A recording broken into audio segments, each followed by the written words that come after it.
Պատվողներ այստեղ է երրորդ նախագահ Սերժ Սարգսյանը։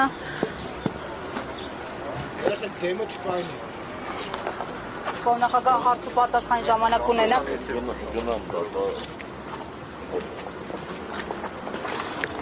Նախագահ ամեն դեպքում տարածաշրջանային իրողություններին անդրադառնալով Հայաստանը ինչ նոր մարտահրավերների կբախվի հաշվի առնելով հակամարտությունը մեկնարկած եւ դիմագրավելու ուղիները։ Ինչքան պատերազմը երիտասարդի այնքան Հայաստանի համար անկանխատեսելի հետևանքների քիվը կավելանա։ Դիմագրավել ինչպես։ Կազմակերպչական աշխատանքով, մոբիլիզացվելով բոլոր մարմինները։ Պարոն նախագահ, իմպիչմենտի գործընթացը տեղի չի շարժվում, ինչպես եք պատկերացնում ակտիվացումը եւ արդյոք երրորդ նախագահի հետ փորձել եք հանդիպել քննարկելու գործընթացը ինչպես կազմակերպել